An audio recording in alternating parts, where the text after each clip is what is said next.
Assalomu alaykum, hurmatli sotuvchilar. Bugun sizlar bilan xatlash skripti haqida qisqacha gaplashib o'tamiz. Xatlash skripti o'zi nima? Undan oldin skript o'zi nima? Shu savollarimizga qisqacha javob olishimiz kerak bo'ladi. Sizlar bilan skript haqida bundan oldin ham ko'p gaplashganmiz. Shunda ham bir eslatib o'taman. Skript bu sotuvchi mijoz bilan gaplashganda qanaqa tartibda qanaqa so'zlar bilan gaplashishni oldindan yozib qo'yilgan suhbat rejasi hisoblanadi. Ya'ni buni oddiy sodda qilib aytganda mijoz bilan gaplashish uchun tayyor matn yo'riqnomasi hisoblanadi.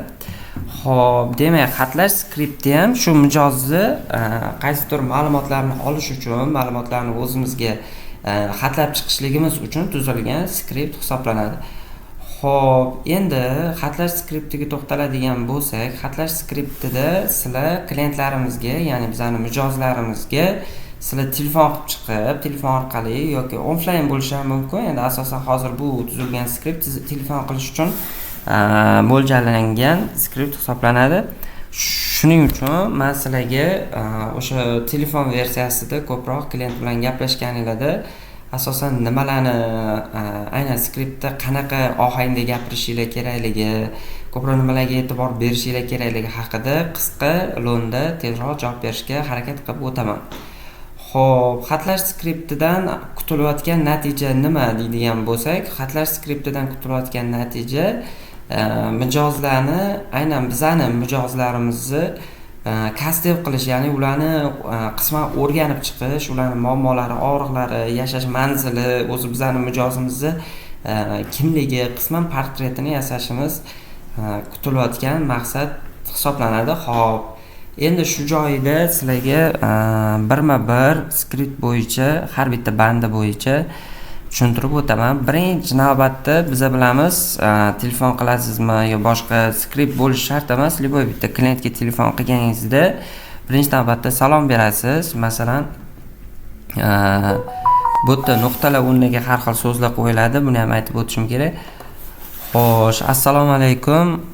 Masalan, deylik, Shokir deylik. Shokir yoki Shokirjon, farqi yo'q. Bizda CRM'imizda ma'lumotlari bor.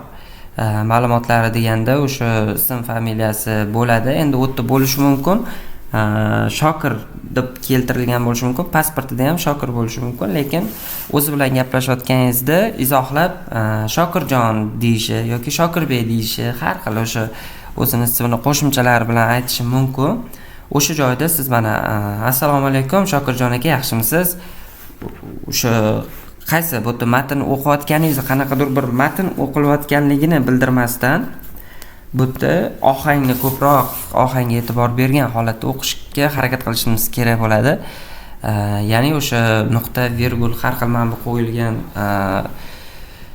shartli belgilarimiz yoki qaysidir so'zlar katta bilan yozilgan bo'lsa, demak o'sha so'zlarimizga ko'proq urg'u berib gapirishimiz kerak bo'ladi. Xo'p, assalomu alaykum Shokirjon aka, yaxshimisiz? Qanaqadir bir emotsiya bilan so'rashdingiz, u bilan salom-alik qildingiz. Va alaykum assalom, eshitaman, kim bu yoki shunga o'xshash har xil o'zini javob variantlarini aytib chiqadi. Endi keyingi matnimiz Aksariyat qurilish kompaniyasining yangi denov loyihasi sotuv menejeri Madinaman masalan. Bu aynan Aksariyat qurilish kompaniyasining yangi denov loyihasi uchun tuzilganligi sababli bu skript. Shu kompaniya shu loyiha keltirib o'tilgan. Bu yerda o'zingizlarni loyihalarni, o'zingizlarni kompaniyalarni aytib o'tib ketsanglar bo'ladi. Xo'p, Aksariyat qurilish kompaniyasining yangi denov loyihasi sotuv menejeri Madina bo'laman dedik. Endi buni qanaqa ohangda aytishimiz kerak? Biza kompaniyamizni ko'p joyda eshitilishi yoki ko'p joyda aytilishiga sababchi bo'lishimiz, qanaqadir nomini, kompaniya, korxonaning nomini mashhurlashtirishimiz kerak.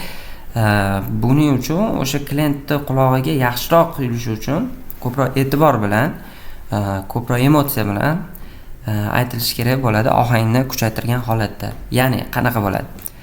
Aksariyat qurilish kompaniyasining yangi denov loyihasi sotuv menejeri Madina bo'laman. Ko'rasizlar, mana shunaqa. aynan Madina deyotganligimning sababi Madina ismli o'sha sotuv menejerimiz bo'lganligi uchun. Endi o'zimdan keltirib aytadigan bo'lsam, Aksaraya qurilish kompaniyasining yangi denov loyihasi sotuv menejeri Azimjonman.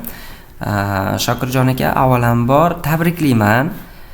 Mijozlarimiz orasida eng qulay formatdagi uylarimizni xarid qilib, omadli mijozlarimizga aylanibsiz.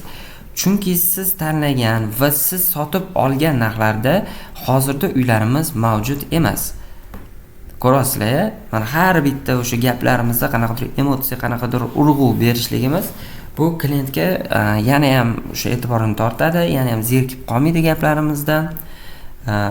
Shokirjon aka, hozirda qurilish jarayonlari borgan sari jadallashib bormoqda va ijtimoiy tarmoqlarda ham bu jarayonni doimiy kuzatib borishingiz mumkin bo'ladi.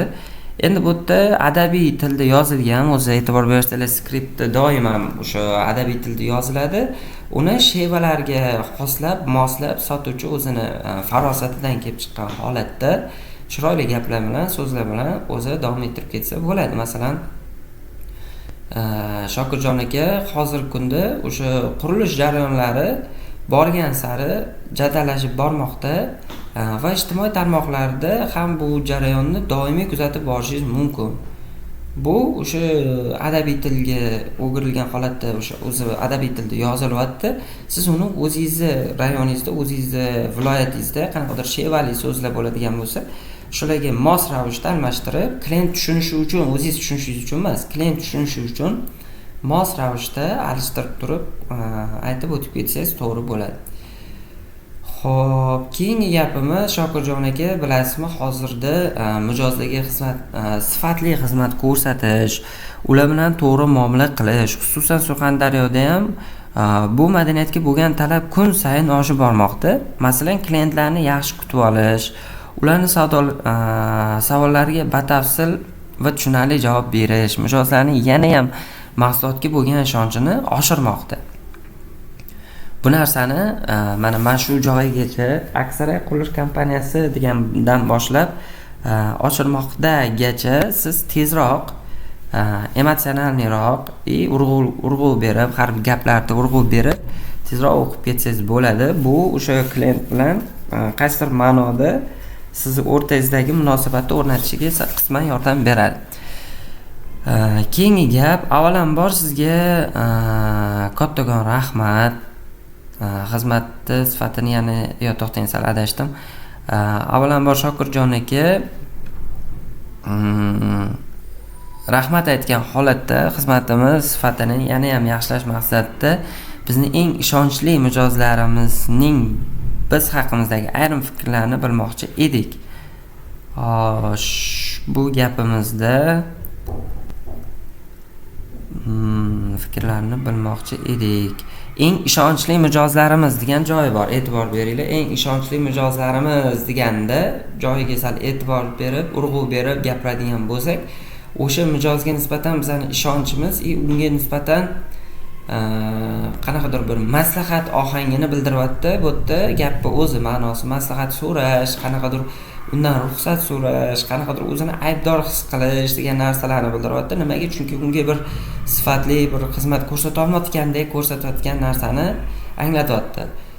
Xo'p, Shokirjon aka, avvalambor rahmat aytgan holda xizmatimiz sifatini yana ham yaxshilash maqsadida bizning eng ishonchli mijozlarimizni biz haqimizdagi ayrim fikrlarni bilmoqchi edik. Agar ruxsat bersangiz, siz bilan maslahatlashish uchun bir ikkita muhim savollarim bor edi. Maylimi bersam? O'sha so'rayotgan joylarda mana shu maylimi bersam, bu yerda kayfiyat. Shunchaki kayfiyatni his qildira olishingiz kerak, ulashib bera olishingiz kerak. Ya'ni jostki savol bor, kayfiyat bilan beriladigan savol bor. Agar ruxsat bersangiz, siz bilan maslahatlashish uchun bir ikkita muhim savollarim bor. Bo'ptimi? Deyish bilan agar ruxsat bersangiz, siz bilan maslahatlashish uchun bir ikkita muhim savollarim bor edi. Maylimi bersam? Iltimos, maylimi? Iltimos qilayotganligingizni sal bildiring shu joyda. Xo'p, keyingisi katta ehtimol bilan iltimos qilganingizdan keyin ikkinchi tomon mayli deb javob beradi. Xo'p, mayli bemalol deydi yoki eng kamida. И o'sha joyda sразу gapiga ulashishinglar kerak. Rahmat, kattakon, Shokirjon aka, Shavkat aka, farqi yo'q. Rahmat kattakon deb ana urg'u bilan aytasizlar. Unaqa bo'lsa, savollarimni boshlayman deb tez aytib o'tib ketaverasizlar bu gapni. Bunga urg'u shart emas. Nimaga? Chunki